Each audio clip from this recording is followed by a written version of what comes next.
Hello everybody, welcome back to my channel, Garden a Little. My name is Seema. This is my garden that I've been growing my food in for the last 2 years. Now I have a confession to make.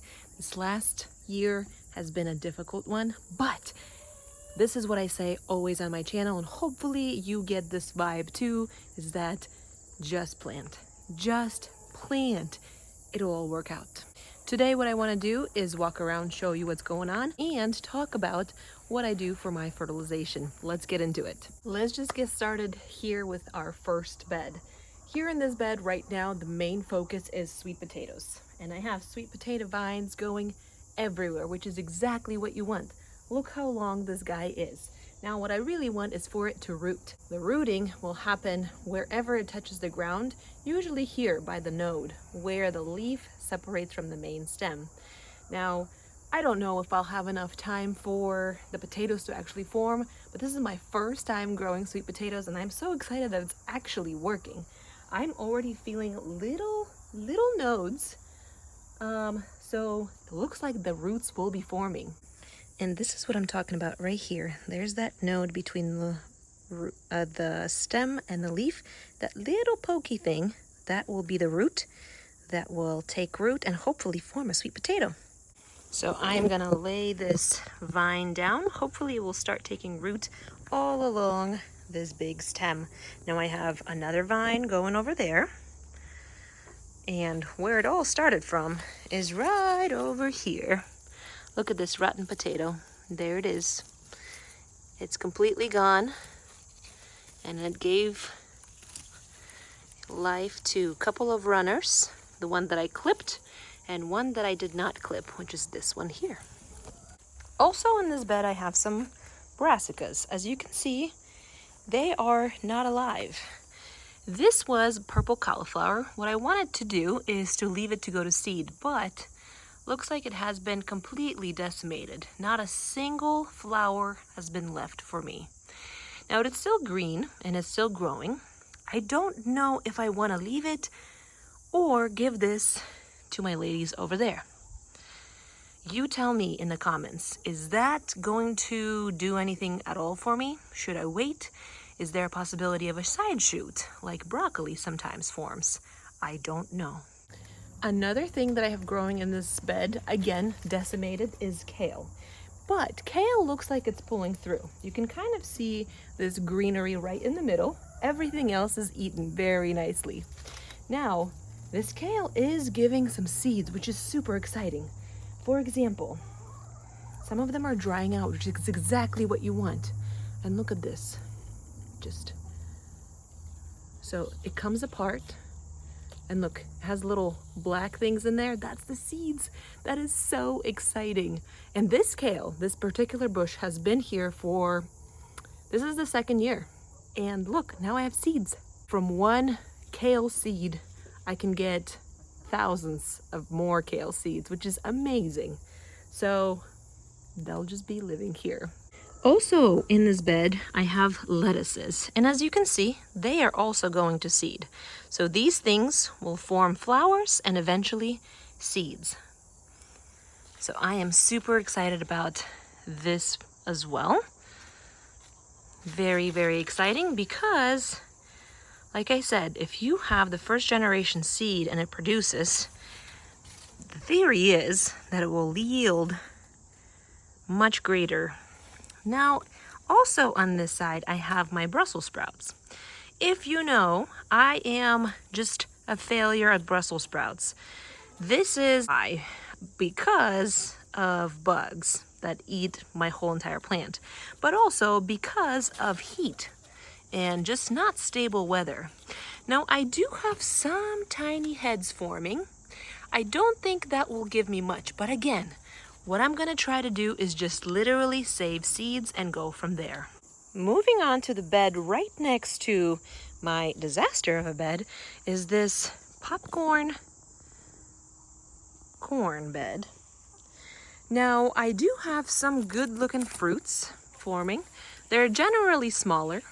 However, many of the stalks do not have ears at all. For example, look at this one. Just very skinny stalk.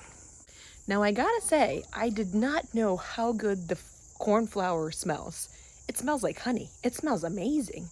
So even though that this is not a high yield, and I know why it's not, because the garlic literally soaked out any of the nutrients from the bed and I did not fertilize right away.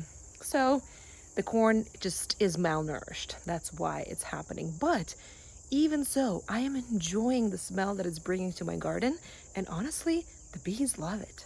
Moving on to the next bed, here are my giant sunflowers that are falling over, which means that their seeds are about ready. Let's see. Oh yeah, that is drying out nicely. Now I have another one and it's kind of fallen over that way too. Usually I don't really save the seeds.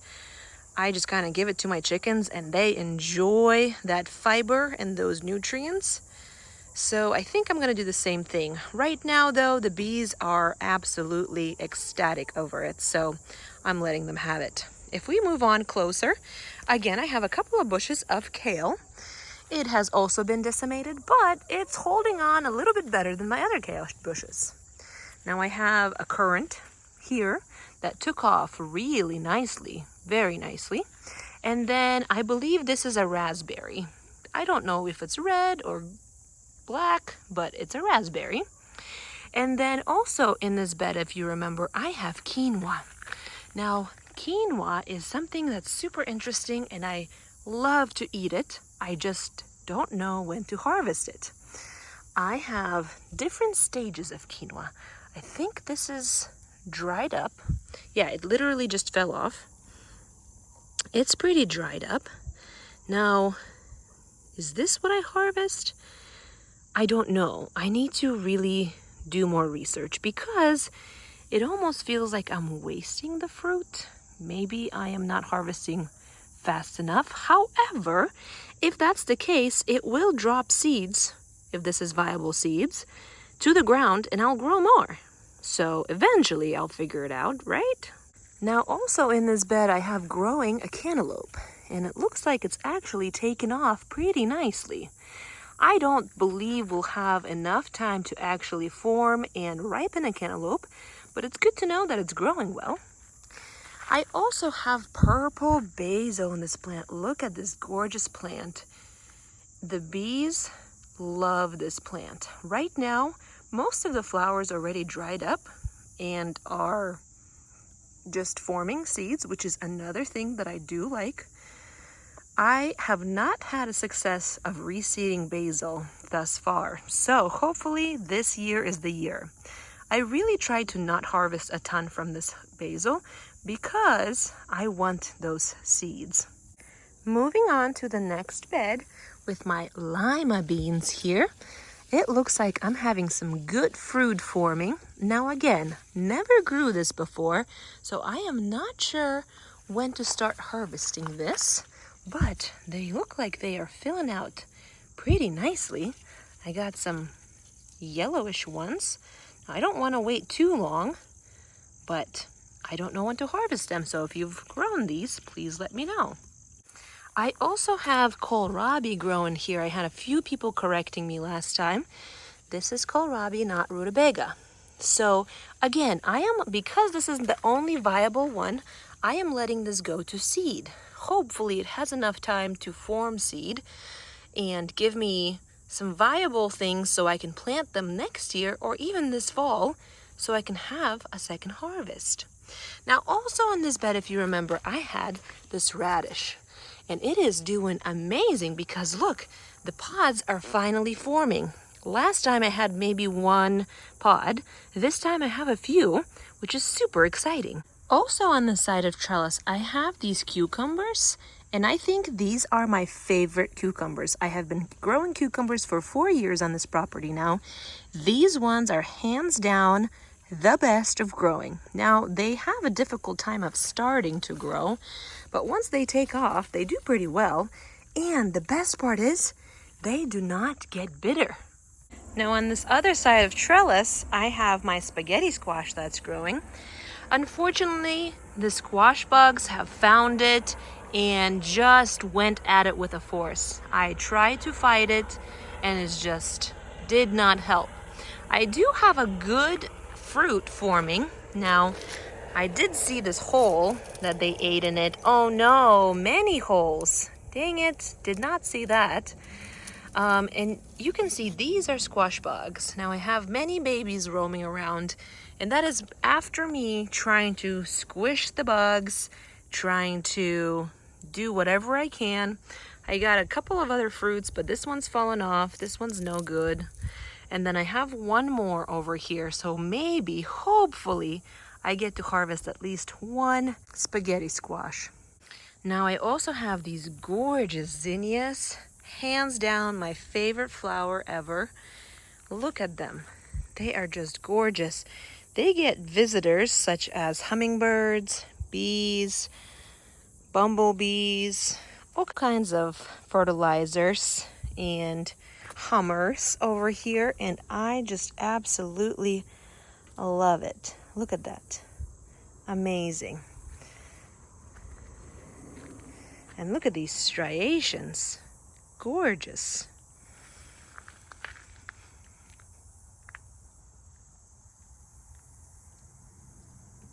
I also have some beans growing on this side, and these are pretty dry, which is what I want. I wanted like beans, the ones that you boil. And so I think that's exactly what I'm getting here, which is super exciting. I got a couple of dill heads that are forming also, which is also nice because my actual dill corners here, it did not do much, as you can see. Now I do have a couple of seeds, so these are perfect seeds to plant. So perfectly what you do, take them off. These are amazing things. These are seeds. You sprinkle them around. That's exactly how you get yourself some more plants. Just wait for them to go to flower. Wait for that flower to go to seed. Then plant those seeds. It's amazing. Now my parsley here has been eaten down bare, just like this, by the caterpillars. And I let them, but look, it's coming back. I have not harvested a single thing from the spinach, and I think I'm just gonna let it die or rip it out because it didn't do much. My basil finally grew, and my chives. Now I'm really hoping that I can get some seeds from these chives. Usually they have a really pretty pink flower, and then that flower forms seeds. Hopefully that happens for me. Oregano is here. If you remember, I trimmed it back really roughly, and look at it. It is back to being its beautiful, luscious self. Same as thyme. Look at it go. Just all over the place. I also have a couple of lettuces here as well, and they're also going to seed. And my tomato forest. Man, oh man, did I let this forest go. It is absolutely ridiculous to how many tomatoes are here, and they're all just cherry tomatoes, which I don't mind, but that's a bit much. And I did not have time to prune them, so they're literal. It's a literal forest. So today I'll be harvesting some tomatoes and hopefully pruning, hard pruning, this whole forest.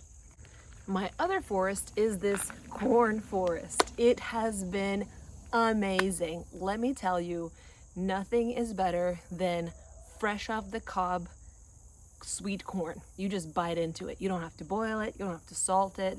You don't have to even season it. I mean, you can, obviously. It probably tastes a bit better, but you don't have to.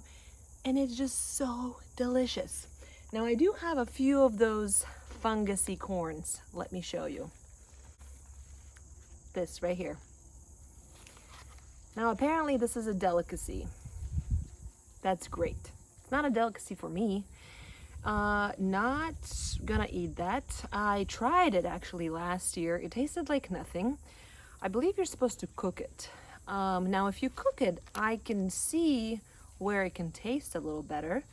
But yeah, sometimes corn can do these things, and it's a fungus. And some people love that.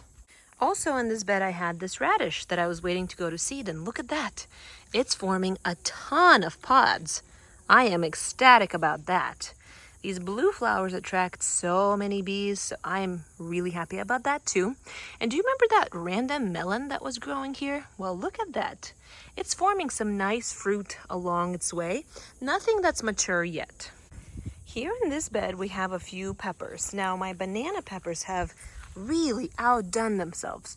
Look at that fruit. That is gorgeous. It's pretty big.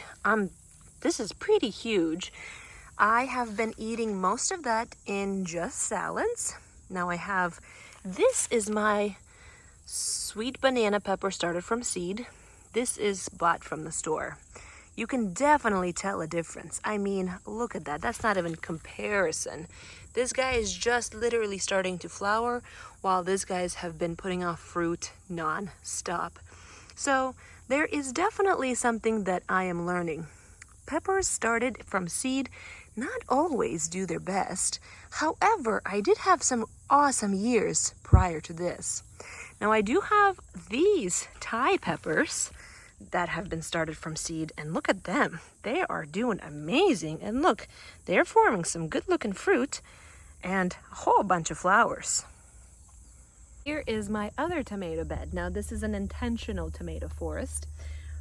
Again, I didn't do a whole lot of pruning here, but it doesn't seem like they are taking over everything. So strangely, I'm a little bit upset about that. That just means that my soil is not as rich as I wanted it to be. I have amazing yield though. I have some tiger blush tomatoes growing. I got the blue bosque bumblebees. I got some cherry tomatoes. I got a couple of hybrids that are growing. So definitely an amazing yield of tomatoes. Not complaining at all. I have been eating tomatoes for a few weeks now. It's definitely not performing as well as my previous years, but again, it's one of these years that I am just not as present as a gardener as I'm usually am. So it just shows you that yes, even with neglect, your plants can survive and produce a ton of fruit. I mean, look at this. Gorgeous, gorgeous tomato. Amazing. And so juicy. Eating candy here. Now, to keep my garden producing long term, I need to fertilize it. Now, I've talked a little bit about fertilization on this channel. I have two very favorite ways of fertilization. Number one is fish emulsion. Now, it's a stinky process. It's very heavy. However, it's very affordable. You put a couple of teaspoons in just a whole bunch of water, and then you water your garden with that. Now, another form is anything to do with worms, either worm poop, worm castings, or worm tea. Now, you can get this at a variety of different places. You can do your own worm farm. Now, right now, that's just not an investment for me. However, there's many places where you can get it. My friend Natalie at Hey It's a Good Life, that's her whole business career, so please check her out. She's on Instagram, TikTok, kind of all over the place. Love that girl. I also am partnering with PETRATOOLS. They are an American company that produce just like lawn and garden equipment and products, and I really am impressed with their warm tea as well, and they really have great sprayers. For example, I have this easy sprayer here. It's about 5 liters worth. I put some water in here, I charge it up, and then I just spray away. I honestly just press a button, wait until it kind of fills up this tubing here, and then I just spray away.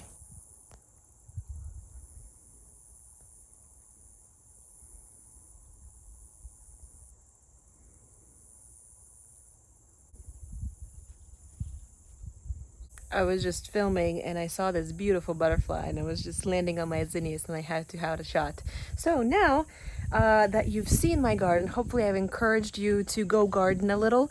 Hopefully I encouraged you and not intimidated you by all of this, because I am busy. I know you are busy too, but look, even with a little bit of neglect, your garden can thrive, produce fruit, and nourish your body.